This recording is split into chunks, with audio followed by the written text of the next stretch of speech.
So as you can see here, the user has this guided workflow, this user interface here. We have been trying to keep this quite simple and straightforward to use. The first task to go through is, of course, getting your data into the Oil Palm application. Here, the import data action. The user can come down and select the data layer that they would like to add. In this case, I have some data available. I'm going to simply select the orthophoto RGB. So this is with red, green, blue bands.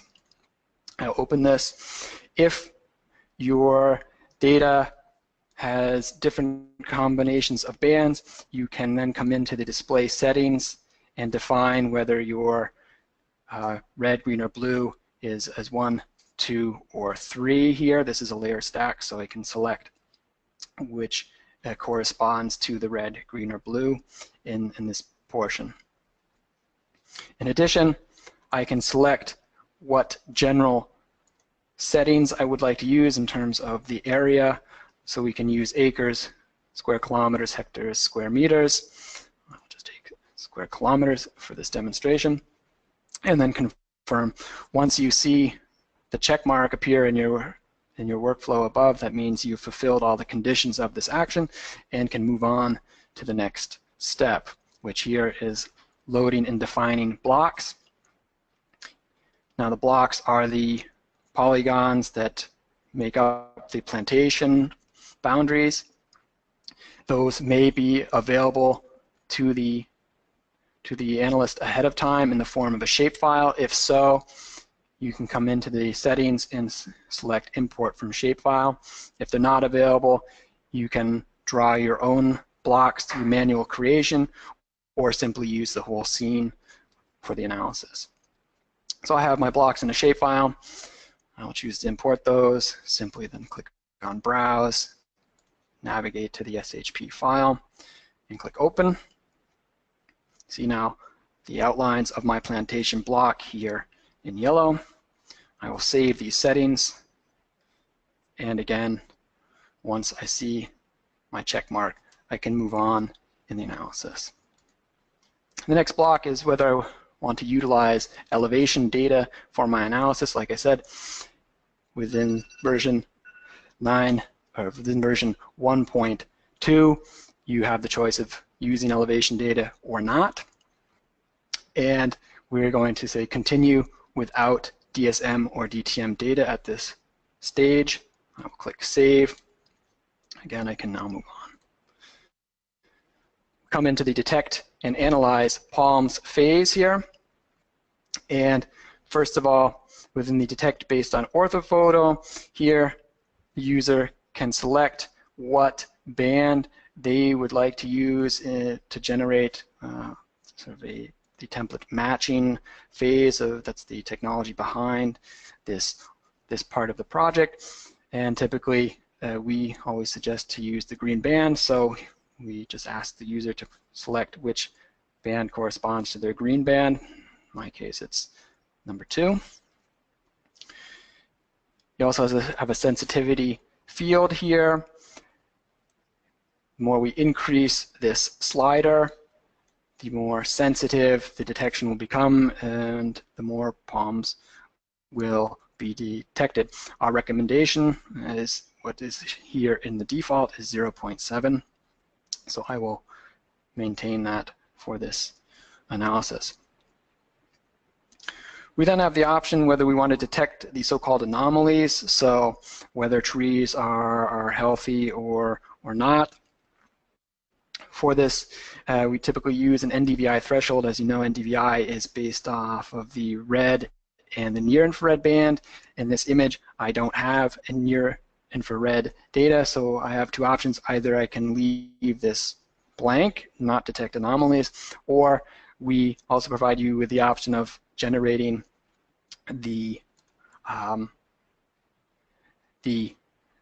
green vegetation, the green-red vegetation index, that GRVI, that can all be used as an alternative. So that just means I have to substitute my green band here for the excuse me, green was my number 2 here for the NIR band. Once I have this set, again, I can also adjust my threshold in terms of what palms will be classified as anomalies or not.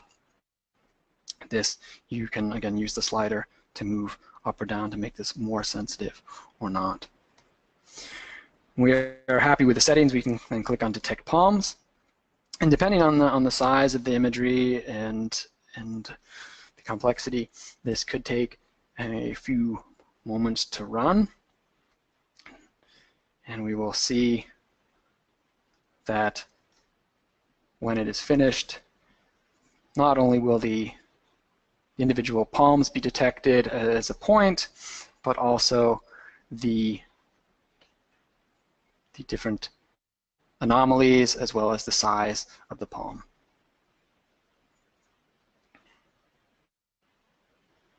Just a reminder for anybody that came late, you can submit any questions via our chat capabilities, and we will have a Q&A after this demonstration.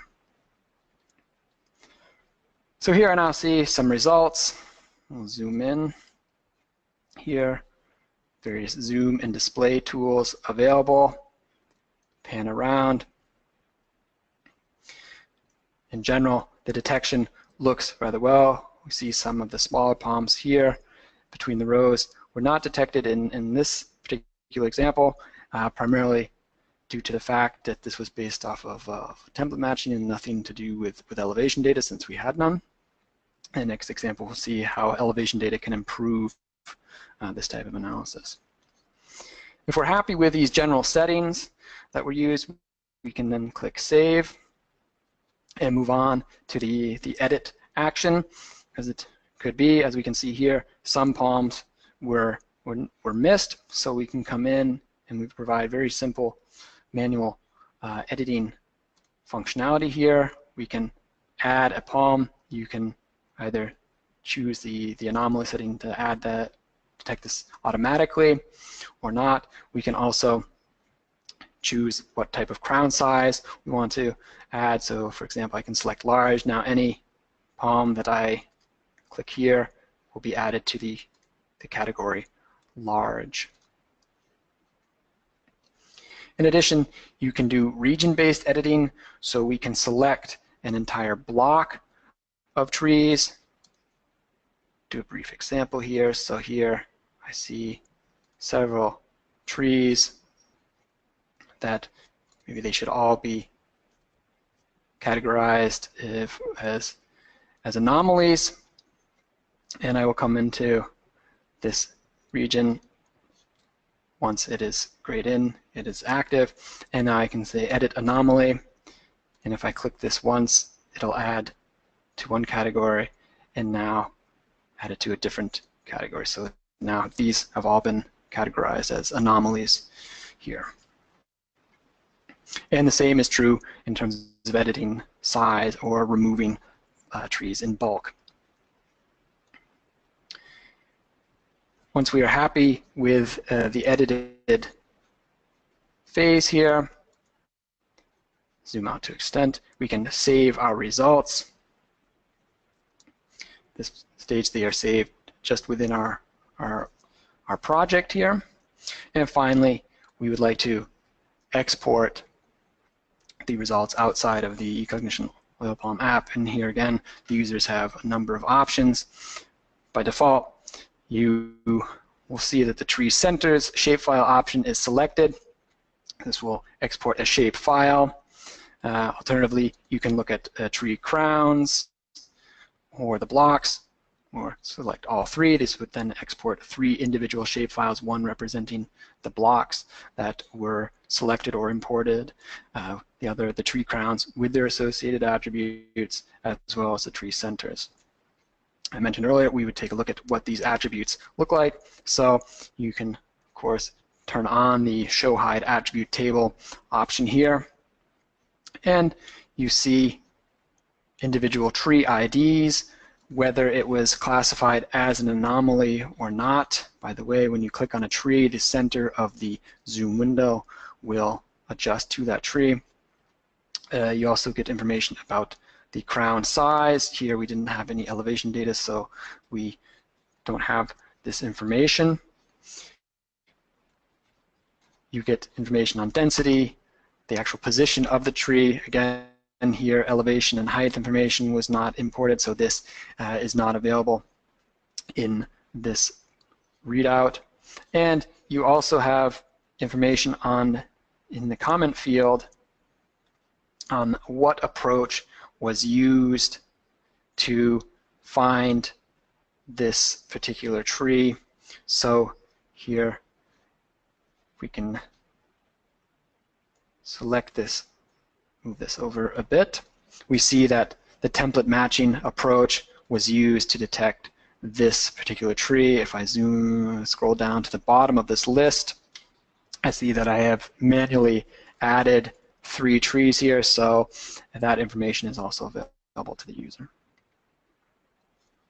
Finally, we can also select to export the PDF report, which will give you various views as well as all the statistics that we see here.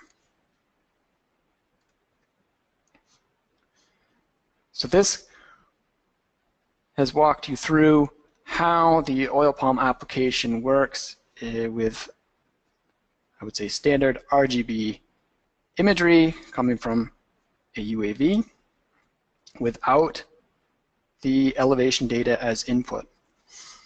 Alternatively, we can use elevation data within the Oil Palm app. You can see here I have drawn a rough block manually and skipped ahead to the section where we select whether we want to utilize the elevation data or not. At this phase, I can come in and either use an existing DSM and DTM, or simply use a DSM from which I can derive my DTM in the Oil Palm application. So I'm going to import a digital surface model. I'd merely have to browse to that. Here I have my elevation DSM. Open this up, and I can now view my DSM here in the viewer. And from this DSM, I would like to estimate the digital terrain model. I have the option of defining whether the terrain is flat or has certain profile to it. Here, this is a flat terrain type. I will now select the Create DTM option, and again, it may take a few moments to run. Get the message that it is finished. Here is then the NDSM view. So once we have our DTM, we can generate an NDSM within the Oil Palm app that will be used in our analysis. We can also click to turn on our view ground option here, so we do an estimate of ground within this NDSM as well. If I'm happy with the results, again, I can select Save. This gets me back into the analysis as we have seen before. Come into my Detect and Analyze Palms section. Again, make sure that my green band is selected. Whatever sensitivity threshold that I would like to use is set. And now we have an additional sensitivity threshold here when we use elevation data. And this sensitivity is related to our elevation data set. And the higher we set our threshold, the more sensitive the analysis will be in terms of the elevation. So we will select a threshold here. You also see that we have additional settings here in terms of what is considered a small, medium, or large palm. The user can use the drop-down menus to select and define these. And then finally, again, the anomalies section. As before, I'm working with RGB data here. So my red was the band 3. Green, I'm going to, instead of creating an NDVI, I will create that the green-red vegetation index here. And now I will let my analysis run again. Note that the analysis only will occur within the block that is defined by the user.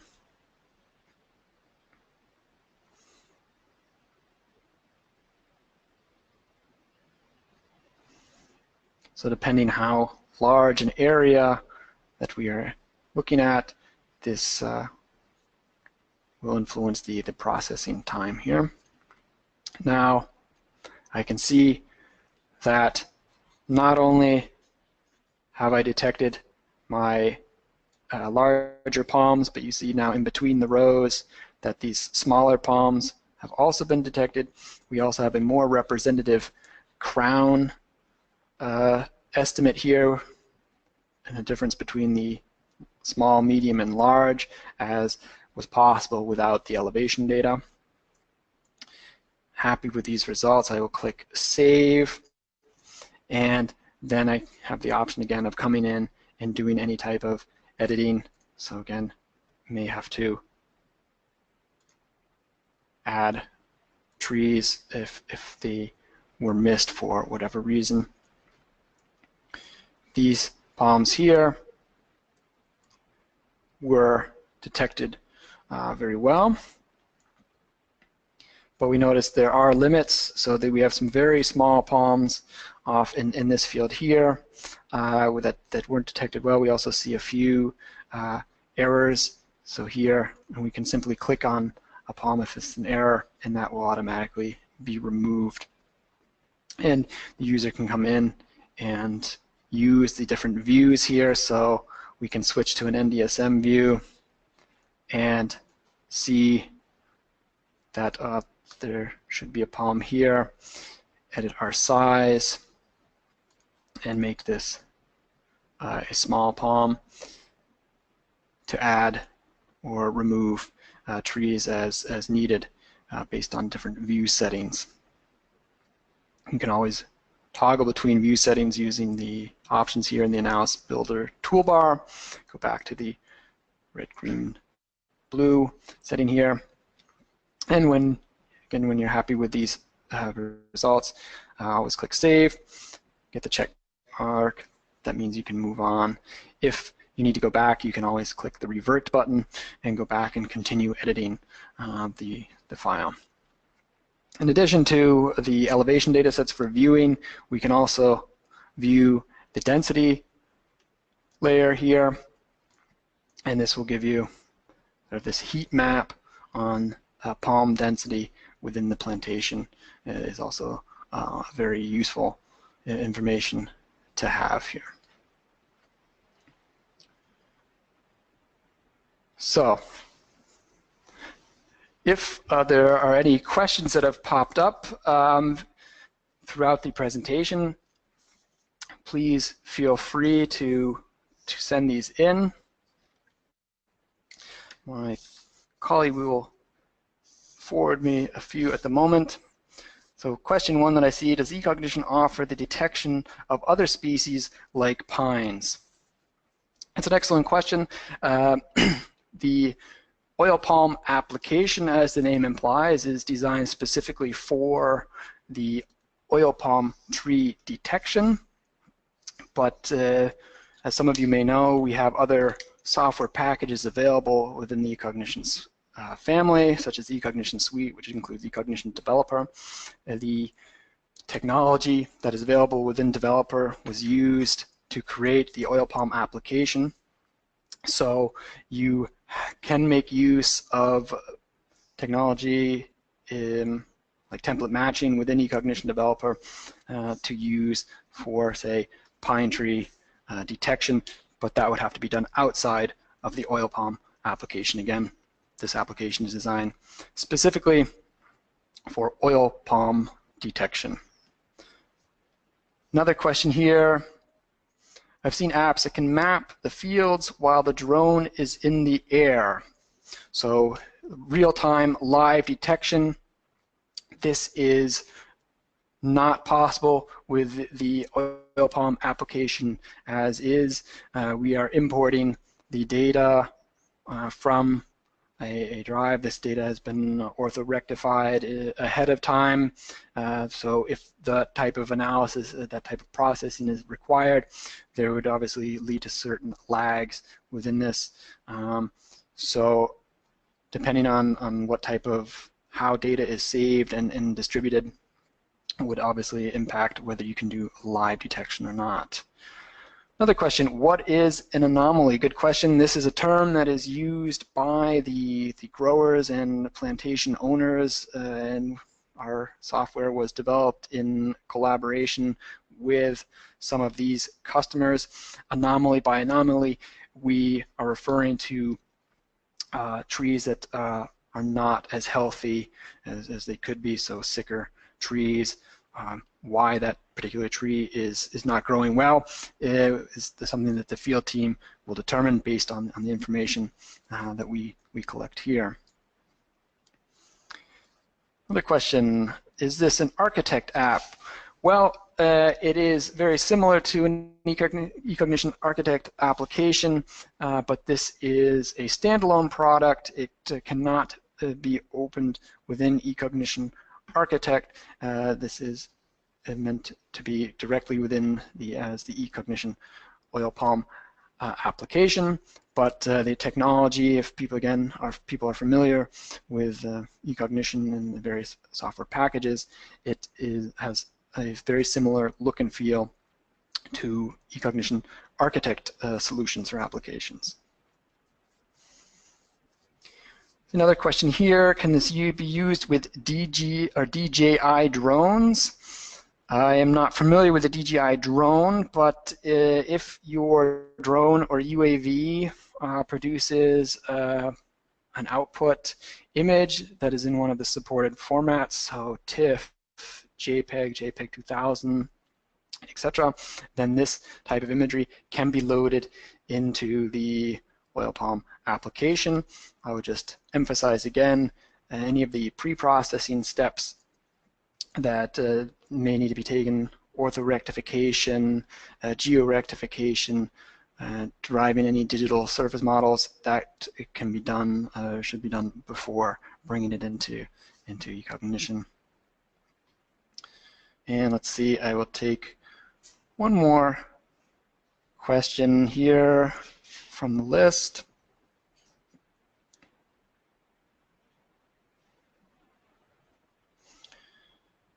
Can you alter the rule set behind the GUI or add additional rules parameters? No, this is not possible. Within the Oil Palm application, we are providing users with a standard workflow and user interface here.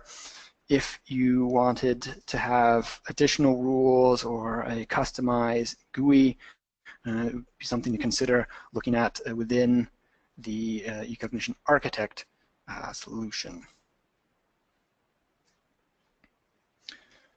So, one last question has come in here to me. Can you utilize the near infrared? Yes, of course, you can utilize near infrared data. If I step back into the Detect Palm section, sorry, I'll revert here, and oops, revert, go back here. Within the Detect Palms action, when we're using the Analyze Anomaly field, by default, and this is our preference in detecting anomalies, is to base this off an NDVI threshold. In order to calculate the NDVI, you require a near-infrared band.